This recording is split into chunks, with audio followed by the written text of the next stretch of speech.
तो अब मैं कहानी पढ़ रहा हूँ। रमज़ान के पूरे 30 रोज़ों के बाद ईद आई है। कितना मनोहर, कितना सुहावना प्रभात है। वृक्षों पर कुछ अजीब हरियाली है, खेतों में कुछ अजीब रौनक है, आसमान पर कुछ अजीब लालिमा है। आज का सूर्य देखो, कितना प्यारा, कितना शीतल है, मानो संसार को ईद की बधाई दे रहा है। गांव में कितनी हलचल है, ईदगाह जाने की तैयारियां हो रही हैं। किसी के कुर्ते में बटन नहीं है, पड़ोस के घर से सुई धागा लेने दौड़ा जा रहा है। किसी के जूते कड़े हो गए हैं, उनमें तेल डालने के लिए तेली के घर भागा जा रहा है। जल्दी जल्दी बैलों को सानी पानी दे दें, ईदगाह से लौटते लौटते दोपहर हो जाएगी। 3 कोस का पैदल रास्ता, फिर सैकड़ों आदमियों से मिलना भेंटना, दोपहर के पहले लौटना असंभव है। लड़के सबसे ज़्यादा प्रसन्न हैं। किसी ने 1 रोज़ा रखा है, वो भी दोपहर तक, किसी ने वो भी नहीं। लेकिन ईदगाह जाने की खुशी उनके हिस्से की चीज़ है, उनके हिस्से की चीज़ है। रोज़े बड़े बूढ़ों के लिए होंगे, इनके लिए तो ईद है। रोज़ ईद का नाम रटते थे, आज वो आ गई। अब जल्दी पड़ी है कि लोग ईदगाह क्यों नहीं चलते। इन्हें गृहस्थी की चिंताओं से क्या प्रयोजन। सेवैयों के लिए दूध और शक्कर घर में है या नहीं, इनकी बला से। ये तो सेवैयाँ खाएंगे, वो क्या जाने कि अब्बा जान क्यों बदहवास चौधरी कायम अली के घर दौड़े जा रहे हैं। उन्हें क्या खबर कि चौधरी आज आंखें बदल लें तो ये सारी ईद मुहर्रम हो जाए। उनकी अपनी जेबों में तो कुबेर का धन भरा हुआ है। बार बार जेब से अपना खजाना निकाल कर गिनते हैं और खुश होकर फिर रख लेते हैं। महमूद गिनता है, 1 2 10 12। उसके पास 12 पैसे हैं। मोहसिन के पास 1 2 3 8 9 15 पैसे हैं। इन्हीं अनगिनत पैसों में अनगिनत चीज़ें लाएंगे, खिलौने, मिठाइयाँ, बिगुल, गेंद और जाने क्या क्या। और सबसे ज़्यादा प्रसन्न है हामिद। वो 4-5 साल का गरीब सूरत दुबला पतला लड़का, जिसका बाप गत वर्ष हैजे की भेंट हो गया और मां न जाने क्यों पीली होती होती एक दिन मर गई।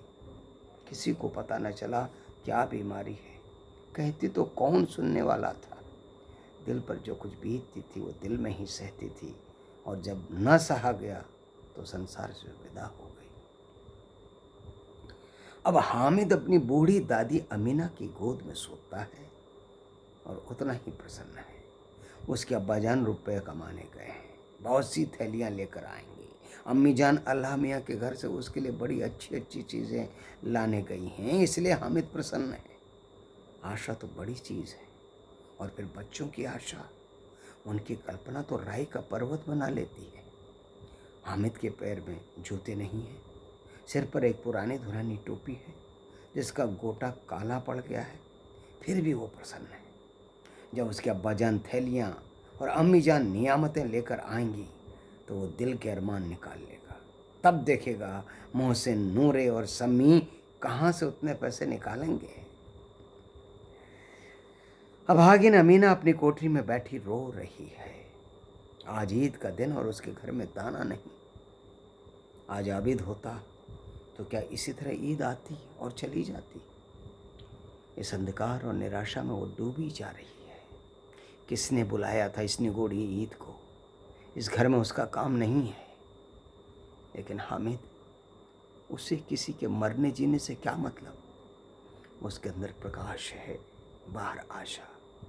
विपत्ति अपना सारा दलबल लेकर आए, हामिद की आनंद भरी चेतवन उसका विध्वंस कर देगी। हामिद भीतर जाकर दादी से कहता है, तुम डरना नहीं अम्मा, मैं सबसे पहले आऊँगा, बिल्कुल ना डरना। अमीना का दिल कचोट रहा था। गांव के बच्चे अपने अपने बाप के साथ जा रहे हैं। हामिद का बाप अमीना के सिवा और कौन है। उसे कैसे अकेले मेले में जाने दे। उस भीड़ भाड़ में बच्चा कहीं खो जाए तो क्या हो। नहीं, अमीना उसे यूं न जाने देगी। नन्ही सी जान, 3 कोस चलेगा कैसे। पैर में छाले पड़ जाएंगे, जूते भी तो नहीं हैं। वो थोड़ी थोड़ी दूर पर उसे गोद ले लेगी, लेकिन यह सेवैयाँ कौन पकाएगा। पैसे होते तो लौटते लौटते सब सामग्री जमा करके चटपट बना लेती। यहाँ तो घंटों चीज़ें जमा करते लगेंगे। मांगे का ही तो भरोसा ठहरा। उस दिन फ़हीमन के कपड़े सिले थे, 8 आने पैसे मिले थे। उस अठन्नी को ईमान की तरह बचाती चली आती थी इसी ईद के लिए। लेकिन कल ग्वालन सिर पर सवार हो गई तो क्या करती। हामिद के लिए कुछ नहीं है तो हामिद के लिए कुछ नहीं तो 2 पैसे का दूध तो चाहिए ही। अब तो कुल 2 आने पैसे बच रहे हैं। 3 पैसे हामिद की जेब में, 5 पैसे अमीना के बटुए में। यही तो बिसात है और ईद का त्यौहार। अल्लाह बेड़ा पार लगाए। धोबन और नाइन और मेहतरानी और चुड़हारिन सभी तो आएंगी। सभी को सेवैयाँ चाहिए और थोड़ा किसी को आँखों को नहीं लगता। किस किस से मुँह चुराएगी। और मुँह क्यों चुराए, साल भर का त्यौहार है, ज़िंदगी खैरियत से रहे, उनकी तकदीर भी तो उसी के साथ है। बच्चे को खुदा सलामत रखे, ये दिन भी कट जाएंगे। गांव से मेला चला और बच्चों के साथ हामिद भी जा रहा था और बच्चों के साथ हामिद भी जा रहा था। कभी सब के सब दौड़कर आगे निकल जाते, फिर किसी पेड़ के नीचे खड़े होकर साथ वालों का इंतज़ार करते। ये लोग क्यों इतना धीरे धीरे चल रहे हैं। हामिद के पैरों में तो जैसे पर लग गए हैं। वो कभी थक सकता है। शहर का दामन आ गया। सड़क के दोनों ओर अमीरों के बागीचे हैं। पक्की 4 दीवारी बनी हुई है। पेड़ों में आम और लीचियाँ लगी हुई हैं। कभी कभी कोई लड़का कंकड़ी उठाकर आम पर निशाना लगाता है। माली अंदर से गाली देता हुआ निकलता है। लड़के वहाँ से एक लांग दूर पर हैं, खूब हंस रहे हैं। माली को कैसा उल्लू बनाया है। बड़ी बड़ी इमारतें आने लगीं। ये अदालत है, ये कॉलेज है, ये क्लब घर है। इतने बड़े कॉलेज में कितने लड़के पढ़ते होंगे। सब लड़के नहीं हैं जी, बड़े बड़े आदमी हैं। सच, उनकी बड़ी बड़ी मूछें हैं। इतने बड़े हो गए अभी तक पढ़ने जाते हैं। न जाने कब तक पढ़ेंगे और क्या करेंगे इतना पढ़कर। हामिद के मदरसे में 2-3 बड़े बड़े लड़के हैं, बिल्कुल 3 कौड़ी के, रोज़ मार खाते हैं, काम से जी चुराने वाले। इस जगह भी उसी तरह के लोग होंगे और क्या। क्लब घर में जादू होता है। सुना है यहाँ मुर्दे की खोपड़ियाँ दौड़ती हैं और बड़े बड़े तमाशे होते हैं, पर किसी को अंदर नहीं जाने देते। और यहाँ शाम को साहब लोग खेलते हैं, बड़े बड़े आदमी खेलते हैं, मूंछों दाढ़ी वाले। और मेमें भी खेलती हैं। सच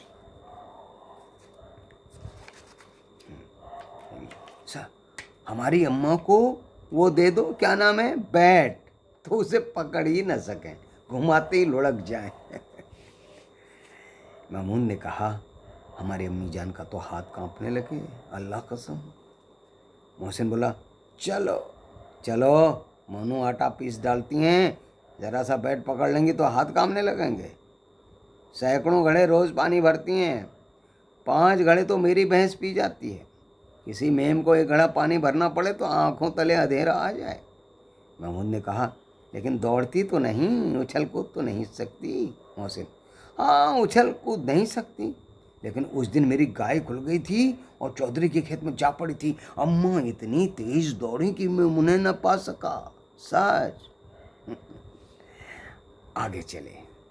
हलवाइयों की दुकानें शुरू हुई। आज खूब सजी हुई थी। इतनी मिठाइयाँ कौन खाता है। देखो ना, एक एक दुकान पर मनु होंगी। सुना है रात को जिन्नात आकर खरीद ले जाते हैं। बच्चों की बात है।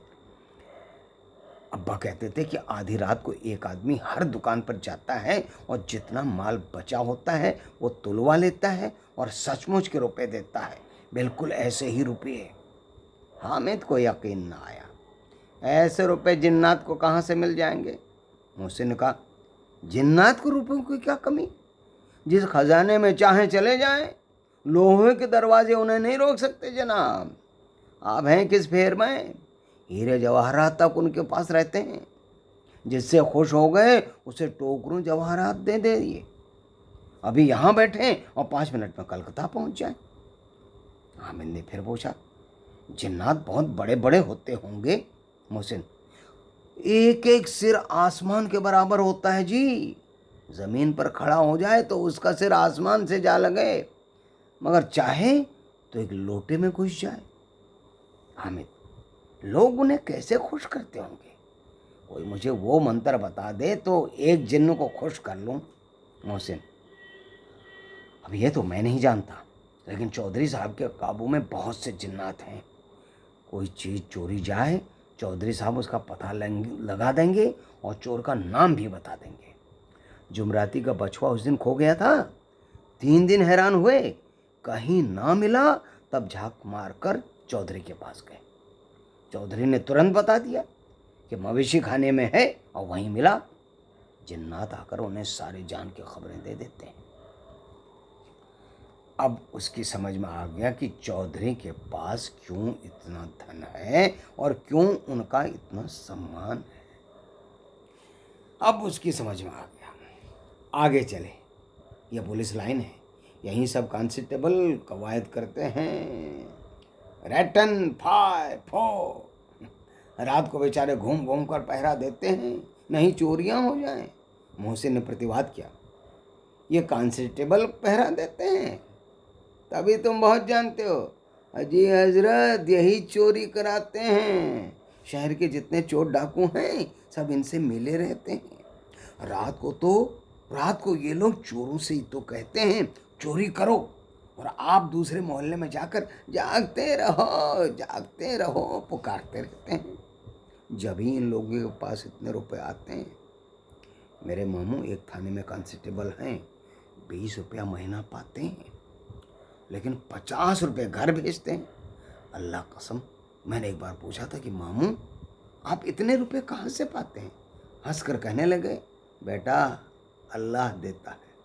फिर आप ही बोले, हम लोग चाहें तो एक दिन में लाखों मार लाएं, हम तो इतना ही लेते हैं जिसमें अपनी बदनामी ना हो और नौकरी ना चली जाए। हामिद ने पूछा, ये लोग चोरी करवाते हैं तो इन्हें कोई पकड़ता क्यों नहीं? मोहसिन उसकी नादानी पर दया दिखाकर बोला, अरे पागल, इन्हें कौन पकड़ेगा? पकड़ने वाले तो ये लोग खुद हैं, लेकिन अल्लाह इन्हें सज़ा भी खूब देता है। हराम का माल हराम में जाता है। थोड़े ही दिन हुए, मामू के घर में आग लग गई, सारी ले पूंजी जल गई, एक बर्तन तक न बचा। कई दिन पेड़ के नीचे सोए, अल्लाह कसम पेड़ के नीचे। फिर न जाने कहाँ से 100 रुपया कर्ज लाए तो बर्तन भाने आए। हामिद, 150 से ज़्यादा होते, 100 तो 50 से ज़्यादा होते हैं। अरे कहाँ 50, कहाँ 100? 50 एक थैली भर होता है, 100 तो 2 थैलियों में भी ना आए। अब बस्ती घनी होने लगी थी। ईदगाह जाने वालों की टोलियाँ नजर आने लगी, एक से एक भड़कीले वस्त्र पहने हुए, कोई इक्के तांगे पर सवार, कोई मोटर पर, सभी इत्र में बसे, सबके दिलों में उमंग। ग्रामीणों का एक छोटा सा दल अपनी विपन्नता से बेखबर संतोष और धैर्य में मगन चला जा रहा था। बच्चों के लिए नगर की सभी चीज़ें अनोखी थीं, जिस चीज़ को और ताकते रह जाते, और पीछे से बराबर हॉर्न की आवाज़ होने पर भी ना चेतते। हामिद तो मोटर के नीचे जाते जाते बचा। सहसा ईदगाह नजर आया। ऊपर इमली के घने वृक्षों की छाया, नीचे पक्का फर्श है जिस पर जाजिम बिछा हुआ है, और रोजेदारों की पंक्तियां एक के पीछे एक न जाने कहाँ तक चली गई हैं, पक्की जगत के नीचे तक, जहाँ जाजिम भी नहीं है। नए आने वाले आकर पीछे की कतार में खड़े हो जाते हैं, आगे जगह नहीं है। यहाँ कोई धन और पद नहीं देखता, इस्लाम के निगाह में सब बराबर हैं। इन ग्रामीणों ने भी वजू किया और पिछली पंक्ति में खड़े हो गए। कितना सुंदर संचालन है, कितनी सुंदर व्यवस्था। लाखों से एक साथ सिजदे में झुक जाते हैं, फिर सबके सब एक साथ खड़े हो जाते हैं, एक साथ झुकते हैं, फिर एक साथ घुटनों के बल बैठ जाते हैं। कई बार यही क्रिया होती है, जैसे बिजली की लाखों बत्तियां एक साथ प्रदीप्त हों और एक साथ बुझ जाएं, और यही क्रम चलता रहे। कितना अपूर्व दृश्य था, जिसकी सामूहिक क्रियाएं, विस्तार और अनंतता हृदय को श्रद्धा, गर्व और आत्मानंद से भर देती थी। मानो भ्रातृत्व का एक सूत्र इन समस्त आत्माओं को एक लड़ी में पिरोए हुए है। नमाज खत्म हो गई है, लोग आपस में गले मिल रहे हैं। तब मिठाई और खिलौनों की दुकानों पर धावा होता है। ग्रामीणों का ये दल इस विषय में बालकों से कम उत्साही नहीं है। ये देखो, हिंडोला है, 1 पैसा देकर चढ़ जाओ। कभी आसमान पर जाते हुए मालूम हो गए, कभी ज़मीन पर गिरते हुए। ये चरखी है, लकड़ी के हाथी, घोड़े, ऊँट छड़ों से लटके हुए हैं। 1 पैसा देकर बैठ जाओ और 25 चक्करों का मजा लो। महमूद और मोहसिन और नूरे और सम्मी इन घोड़ों और ऊँटों पर बैठते हैं। हामिद दूर खड़ा है। 3 ही पैसे तो उसके पास हैं। अपने कोष का 1/3 ज़रा सा चक्कर खाने के लिए नहीं दे सकता। सब चरखियों से उतरते हैं। अब खिलौने लेंगे। इधर दुकानों की कतार लगी हुई है। तरह तरह के खिलौने हैं। सिपाही और गुजरिया, राजा और वकील, भिश्ती और धोबिन, साधु। वाह, कितने सुंदर खिलौने हैं। अब बोलना ही चाहते हैं। महमूद सिपाही लेता है, खाकी वर्दी और लाल पगड़ी वाला, कंधे पर बंदूक रखे हुए। मालूम होता है अभी कवायद गिर चला आ रहा है। मोहसिन को भिश्ती पसंद आया। कमर झुकी हुई है, ऊपर मशक रखे हुए है। मशक का मुंह एक हाथ से पकड़े हुए। कितना प्रसन्न है, शायद कोई गीत गा रहा है। बस मशक से पानी उड़ेलना ही चाहता है। नूरे को वकील से प्रेम है। कैसे विद्वता है उसके मुख पर। काला चोगा, नीचे सफ़ेद अचकन, अचकन के सामने की जेब में घड़ी, सुनहरी जंजीर, एक हाथ में कानून का पोथा लिए हुए। मालूम होता है अभी किसी अदालत से जिरह या बहस के चले आ रहे हैं। ये सब 2-2 पैसे के खिलौने हैं। हामिद के पास कुल 3 पैसे। इतने महंगे खिलौने वो कैसे ले। खिलौना कहीं हाथ से छूट पड़े तो चूर चूर हो जाए, ज़रा सा पानी पड़े तो सारा रंग धुल जाए। ऐसे खिलौने लेकर वो क्या करेगा, किस काम के। मोहसिन कहता है, मेरा भिश्ती रोज पानी दे जाएगा साँझ सवेरे महमूद, और मेरा सिपाही घर का पहरा देगा। कोई चोर आएगा तो फौरन बंदूक से फायर कर देगा नूरे, और मेरा वकील खूब मुकदमा लड़ेगा सम्मी, और मेरी धोबिन रोज कपड़े धोएगी। हामिद खिलौनों की निंदा करता है। मिट्टी के ही तो हैं, गिरे तो चकनाचूर हो जाए। लेकिन ललचाई भी आंखों से खिलौनों को देख रहा है और चाहता है कि ज़रा देर के लिए उन्हें हाथ में ले सकता। उसके हाथ अनायास ही लपकते हैं, लेकिन लड़के इतने त्यागी नहीं होते हैं, विशेषकर जब अभी नया शौक है। हामिद ललचाता रह जाता है। खिलौने के बाद मिठाइयाँ आती हैं।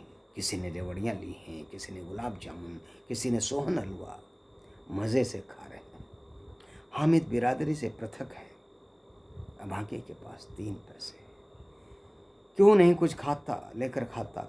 ललचाई आंखों से सबकी ओर देखता है। मोहसिन कहता, हामिद रेवड़ी ले जा, कितने खुशबूदार है। हामिद को संदेह हुआ, ये केवल क्रूर विनोद है। मोहसिन इतना उदार नहीं है। लेकिन ये जानकर भी वो उसके पास जाता है। मोहसिन दोने से एक रेवड़ी निकालकर हामिद की ओर बढ़ाता है। हामिद हाथ फैलाता है। मोहसिन रेवड़ी अपने मुंह में रख लेता है। महमूद, नूरे और सम्मी खूब तालियां बजा बजा कर हंसते हैं। हामिद खिसिया जाता है। मोहसिन, अच्छा अब की ज़रूर देंगे हामिद, अल्लाह कसम, ले जा। हामिद, रखे रहो, क्या मेरे पास पैसे नहीं हैं। सम्मी, 3 ही पैसे तो हैं, 3 पैसे में क्या क्या लोगे। महमूद, हमसे गुलाब जामुन ले जाओ हामिद। मोहसिन, बदमाश है। हामिद, मिठाई कौन बड़ी नेमत है, किताब में इसकी कितनी बुराइयां लिखी हैं। मोहसिन, लेकिन दिल में तो कह रहे हो कि मिले तो खा लें, अपने पैसे क्यों नहीं निकालते। महमूद, हम समझते हैं इसकी चालाकी, जब हमारे पैसे खर्च हो जाएंगे तो हमें ललचा ललचा कर खाएगा। मिठाइयों के बाद कुछ दुकानें लोहे की चीज़ों की, कुछ गिलट और कुछ नकली गहनों की। लड़कों के लिए यहाँ कोई आकर्षण न था, कोई सब आगे बढ़ के आते हैं। हामिद लोहे की दुकान पर रुक जाता है। कई चिमटे रखे हुए थे। उसे ख्याल आया, दादी के पास चिमटा नहीं है। तवे से रोटियां उतारती हैं तो हाथ जल जाता है। अगर वो चिमटा ले जाकर दादी को दे दे तो कितना प्रसन्न होगी। फिर उनकी उंगलियां कभी न चलेंगी। घर में एक काम की चीज़ हो जाएगी। खिलौने से क्या फ़ायदा, व्यर्थ में पैसे खराब होते हैं। ज़रा देर की ही तो खुशी होती है, फिर तो खिलौने को कोई आँख उठाकर नहीं देखता। ये तो घर पहुँचते पहुँचते टूट फूट कर बराबर हो जाएंगे। चिमटा कितने काम की चीज़ है। रोटियां तवे से उतार लो, चूल्हे में सेंक लो। कोई आग मांगने आ जाए तो चटपट चूल्हे से आग निकाल कर उसे दे दो। अम्मा बेचारी को कहाँ फुर्सत है कि बाजार आएँ और इतने पैसे ही कहाँ मिलते हैं, रोज़ हाथ जला लेती हैं। हामिद के साथी आगे बढ़ गए। सबील पर सबके सब शरबत पी रहे हैं। देखो सब कितने लालची हैं। इतनी मिठाइयाँ ली, मुझे किसी ने एक भी न दी। उस पर कहते हैं मेरे साथ खेलो, मेरा ये काम करो। अब अगर किसी ने कोई काम करने को कहा तो पूछूंगा, खाएं मिठाइयाँ? आप मुँह सड़ेगा, फोड़े फुंसियाँ निकलेंगी, आप ही ज़बान चटोरी हो जाएगी। तब घर से पैसे चुराएंगे और मार खाएंगे। किताब में झूठी बातें थोड़ी ही लिखी, मेरी ज़बान क्यों ख़राब होगी? अम्मा चिमटा देखते ही दौड़कर मेरे हाथ से ले लेंगी और कहेंगी मेरा बच्चा अम्मा के लिए चिमटा लाया है। हज़ारों दुआएं देंगी। फिर पड़ोस की औरतों को दिखाएंगी, सारे गांव में चर्चा होने लगेगी, हमें चिमटा लाया है, कितना अच्छा लड़का है। इन लोगों के खिलौने पर इन्हें कौन दुआएं देगा? बड़ों की दुआएं सीधे अल्लाह के दरबार में पहुंचती हैं और तुरंत सुनी जाती हैं। मेरे पास पैसे नहीं हैं, तभी मोहसिन और महमूद यूँ मिजाज दिखाते हैं। मैं भी इनको मिजाज दिखाऊंगा। खेलें खिलौने और खाएं मिठाइयाँ, मैं नहीं खेलता खिलौने। किसी का मिजाज क्यों सहूँ? मैं गरीब सही, किसी से कुछ मांगने तो नहीं जाता। आखिर अब्बाजान कभी ना कभी तो आएंगे, अम्मा भी आएंगी ही। फिर इन लोगों से पूछूंगा कितने खिलौने लोगे। एक एक को टोकरियाँ खिलौने दे दूं और दिखा दूं कि दोस्तों के साथ इस तरह सलूक किया जाता है। ये नहीं कि एक पैसे की रेवड़ियाँ ली और चिढ़ा चिढ़ा कर खाने लगे। सबके सब हंसेंगे कि हामिद ने चिमटा लिया है। हंसें मेरी बला से। उसने दुकानदार से पूछा, ये चिमटा कितने का है? दुकानदार ने उसकी ओर देखा और कोई आदमी साथ न देखकर कहा, तुम्हारे काम का नहीं है जी।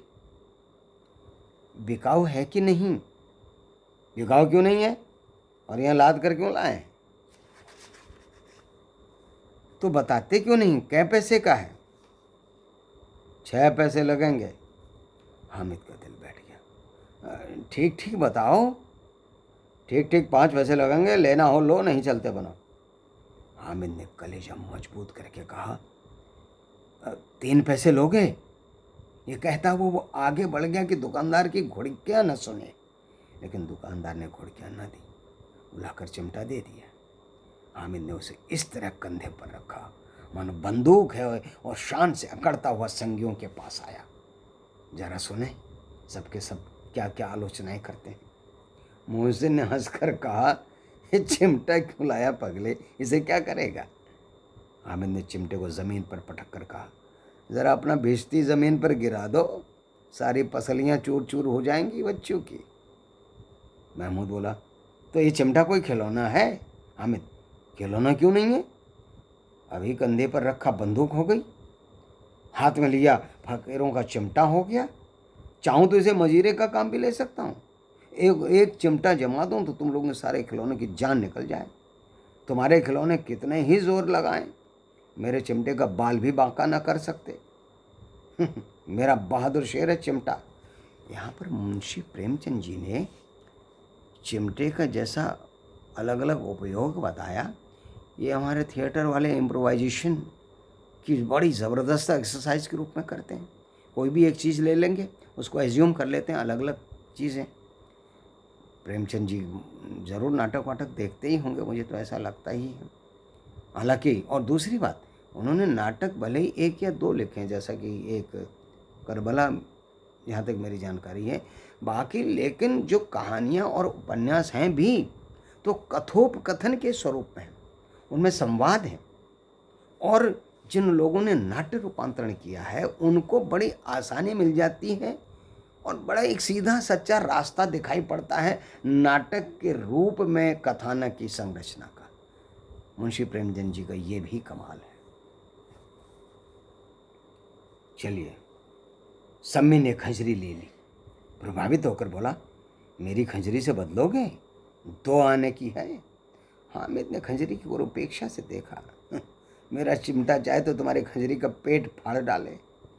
बस एक चमड़े की झिल्ली लगा दी, ढप ढप बोलने लगी। ज़रा सा पानी लग जाए तो ख़त्म हो जाए। मेरा चिमटा, बहादुर चिमटा, आग में, पानी में, आंधी में, तूफान में बराबर डटा खड़ा रहेगा। चिमटे ने सभी को मोहित कर लिया। लेकिन अब पैसे किसके पास धरे हैं? फिर मेले से दूर निकल आए हैं। 9 कब के बज गए, धूप तेज हो रही है, घर पहुंचने की जल्दी हो रही है। बाप से जिद भी करें तो चिमटा नहीं मिल सकता। हामिद है बड़ा चालाक, इसीलिए बदमाश ने अपने पैसे बचा रखे थे। अब बालकों के 2 दल हो गए हैं। मोहसिन, महमूद, सम्मी और नूरे एक तरफ हैं और हामिद अकेला दूसरी तरफ। शास्त्रार्थ हो रहा है। सम्मी तो विधर्मी हो गया, दूसरे पक्ष से जा मिला, लेकिन मोहसिन, महमूद और नूरे भी हामिद से 1-1, 2-2 साल बड़े होने पर भी हामिद के आघातों से आतंकित हो उठे। उसके पास न्याय का बल है और नीति की शक्ति है। एक और मिट्टी है, दूसरी ओर लोहा, जो इस वक्त अपने को फौलाद कह रहा है। वो अजय है, घातक है। अगर कोई शेर आ जाए, मियाँ भिश्ती के छक्के छूट जाए, मियाँ सिपाही मिट्टी की बंदूक छोड़कर भागें, वकील साहब की नानी मर जाए, चौगे में मुँह छिपाकर ज़मीन पर लेट जाए, मगर ये चिमटा, ये बहादुर, ये रुस्तम हिंद लपक कर शेर की गर्दन पर सवार हो जाएगा और उसकी आंखें निकाल लेगा। मोहसिन ने एड़ी छोटी का जोर लगा कर कहा, अच्छा पानी तो नहीं भर सकता ना? मोहसिन ने जो बेइज्जती ले रखा था। चलिए, हामिद ने चिमटे को सीधा खड़ा करके कहा, भिश्ती को एक डांट बताएगा तो दौड़ा हुआ पानी लाकर उसके द्वार पर झड़कने लगेगा। मोहसिन परास्त हो गया, पर महमूद ने कुमक पहुंचाई, अगर बच्चू पकड़े जाएं तो अदालत में बंधे बंधे फिरेंगे, तब वकील साहब के ही पैरों पड़ेंगे। हामिद इस प्रबल तर्क का जवाब न दे सका। उसने पूछा, हमें पकड़ने कौन आएगा? नूरे ने अकड़ कर कहा, ये सिपाही बंदूक वाला। हामिद ने मुँह चढ़ा कर कहा, ये बेचारे हम बहादुर रुस्तम हिंद को पकड़ेंगे हैं? ये बेचारे हम बहादुर रुस्तम हिंद को पकड़ेंगे। अच्छा लाओ, अभी ज़रा कुश्ती हो जाए, इसकी सूरत देखकर दूर से भागेंगे, पकड़ेंगे क्या बेचारे? मोहसिन को एक नई चोट सूझ गई। तुम्हारे चिमटे का मुंह रोज आग में जलेगा। उसने समझा था कि हामिद लाजवाब हो जाएगा, लेकिन ये बात ना हुई। हामिद ने तुरंत जवाब दिया, आग में बहादुरी कूदते हैं जनाब। तुम्हारे ये वकील, सिपाही और भिश्ती लौंडियों की तरह घर में घुस जाएंगे। आग में कूदना वो काम है जो रुस्तम हिंद ही कर सकता है। महमूद ने एक जोर लगाया, वकील साहब कुर्सी मेज पर बैठेंगे, तुम्हारा चिमटा तो बावर्ची खाने में ज़मीन पर पड़ा रहेगा। इस तर्क ने सम्मी और नूरे को भी सजीव कर दिया। कितने ठिकाने की बात कही है पट्टे ने। चिमटा बावर्ची खाने में पड़ा रहने के सिवा और क्या कर सकता है? हामिद को कोई फड़कता हुआ जवाब न सूझा तो उसने धांधली शुरू करी, मेरा चिमटा बावर्ची खाने में नहीं रहेगा। वकील साहब कुर्सी पर बैठेंगे तो जाकर उन्हें ज़मीन पर पटक देगा और उनका कानून उनके पेट में डाल देगा। बात कुछ बनी नहीं, खासी गाली गलौज थी, लेकिन कानून को पेट में डालने वाली बात छा गई। ऐसी छा गई कि तीनों सूरमा मुँह ताकते रह गए, मानो कोई थिलचा कनकौवा किसी गंडे वाले कनकौवे को काट गया हो। कानून मुंह से बाहर निकलने वाली चीज़ है, उसको पेट के अंदर डाल दिया जाए, बेतुकी सी बात होने पर भी कुछ नयापन रखती है। हामिद ने मैदान मार लिया। उसका चिमटा रुस्तम हिंद है। अब इसमें मोहसिन, महमूद, नूरे, सम्मी किसी को भी आपत्ति नहीं हो सकती थी। विजेता को हारने वालों से जो सत्कार मिलना स्वाभाविक है, वो हामिद को भी मिला। और उन्हें 3-3, 4-4 आने पैसे खर्च किए, पर कोई काम की चीज़ न ले सके। हामिद ने 3 पैसे में रंग जमा लिया। सच ही तो है, खिलौनों का क्या भरोसा, टूट फूट जाएंगे। हामिद का चिमटा तो बना रहेगा बरसों। संधि की शर्तें तय होने लगी। मोहसिन ने कहा, ज़रा अपना चिमटा दो, हम भी देखें। तो हमारा भिश्ती लेकर देखो। महमूद और नूरे ने भी अपने अपने खिलौने पेश किए। हामिद को इन शर्तों को मानने में कोई आपत्ति न थी। चिमटा बारी बारी से सबके हाथ में गया और उनके खिलौने बारी बारी से हामिद के हाथ में आए। कितने खूबसूरत खिलौने हैं। हामिद ने हारने वालों के आंसू पोंछे, मैं तुम्हें चिढ़ा रहा था, सच ये चिमटा भला इन खिलौनों की क्या बराबरी करेगा। मालूम होता है अब बोले तब बोले। लेकिन मोहसिन की पार्टी को इस दिलासे से संतोष नहीं हुआ। चिमटे का सिक्का खूब बैठ गया है। चिपका हुआ टिकट अब पानी से नहीं छूट रहा है मोहसिन। लेकिन इन खिलौनों के लिए तो हमें कोई दुआ ना देगा। महमूद, दुआ को लिए फिरते हो, उल्टे मार न पड़े। अम्मा ज़रूर कहेंगी कि मेले में यही मिट्टी के खिलौने मिले। हामिद को स्वीकार करना पड़ा कि खिलौनों को देखकर किसी की माँ इतनी खुश न होगी जितनी दादी चिमटे को देखकर होगी। 3 पैसे में ही तो उसने सब कुछ करना था और उन पैसों के इन उपयोग पर पछतावे की बिल्कुल ज़रूरत न थी। फिर अब तो चिमटा रुस्तम हिंद है और सभी खिलौनों का बादशाह। रास्ते में महमूद को भूख लगी, उसके बाप ने केले खाने को दिए। महमूद ने केवल हामिद को साक्षी बनाया, उसके अन्य मित्र मुँह ताकते रह गए। ये उस चिमटे का प्रसाद था।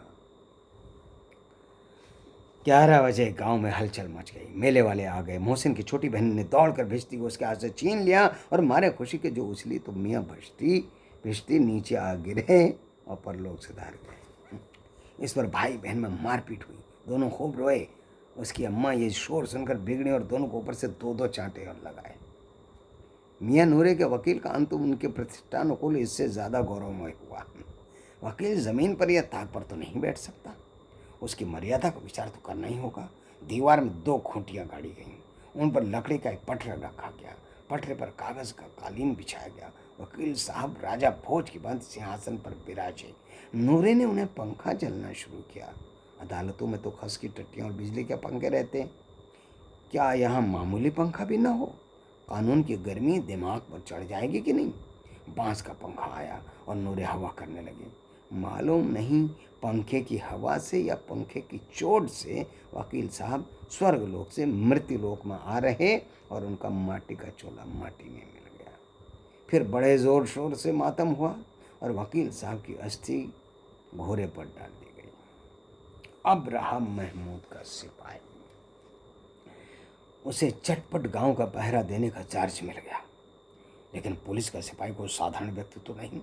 जो अपने पैरों पर चले वो पालकी पर चलेगा। एक टोकरी आई, उसमें कोई लाल रंग के फटे पुराने चिथड़े बिछाए गए जिसमें सिपाही साहब आराम से लेटे। नूरे ने ये टोकरी उठाई और अपने द्वार का चक्कर लगाने लगे। उनके दोनों छोटे भाई सिपाही की तरह सोने वाले जागते रहो पुकारते चलते हैं, मगर रात तो अंधेरी होनी चाहिए। महमूद को ठोकर लग जाती है, टोकरी उसका हाथ से छोड़कर गिर पड़ती है और मियाँ सिपाही अपनी बंदूक लिए ज़मीन पर आ जाते हैं और उनकी एक टांग में विकार आ जाता है। महमूद को आज ज्ञात हुआ कि वो अच्छा डॉक्टर है। उसको ऐसा मरहम मिल गया है जिससे वो टूटी टांग को आनन फानन में जोड़ सकता है। केवल गूलर का दूध चाहिए, गूलर का दूध आता है, टांग जोड़ दी जाती है। लेकिन सिपाही को जो ही खड़ा किया जाता है टांग जवाब दे देती है। शल्य क्रिया असफल हुई, तब उसकी दूसरी टांग भी तोड़ दी जाती है। अब कम से कम एक जगह आराम से बैठ तो सकता है। एक टांग से न तो चल सकता था न बैठ सकता था। अब वो एक सिपाही सन्यासी हो गया है, अपनी जगह पर बैठा बैठा पहरा देता है। कभी कभी देवता भी बन जाता है। उसके सिर पर झालरदार साफा खोरच दिया गया है। अब उसका जितना रूपांतर चाहो कर सकते हो। कभी कभी तो उससे बाँट का काम भी लिया जाता है। अब मियाँ हामिद का हाल सुनिए। अमीना उसकी आवाज़ सुनते ही दौड़ी और उसे गोद में उठाकर प्यार करने लगी। सहसा उसके हाथ में चिमटा देखकर वो चौंकी। ये चिमटा कहाँ था? मैंने मोल लिया है। कितने पैसे में? 3 पैसे में। अमीना ने छाती पीट ली। ये कैसा बेसमझ लड़का है कि दोपहर हुआ कुछ खाया ना पिया, लाया क्या? चिमटा। सारे मेले में तुझे और कोई चीज़ न मिली जो लोहे का चिमटा उठा लाया? हामिद ने अपराधी भाव से कहा, तुम्हारी उंगलियां तवे से जल जाती थीं, इसलिए मैंने इसे लिया। बुढ़िया का क्रोध तुरंत स्नेह में बदल गया।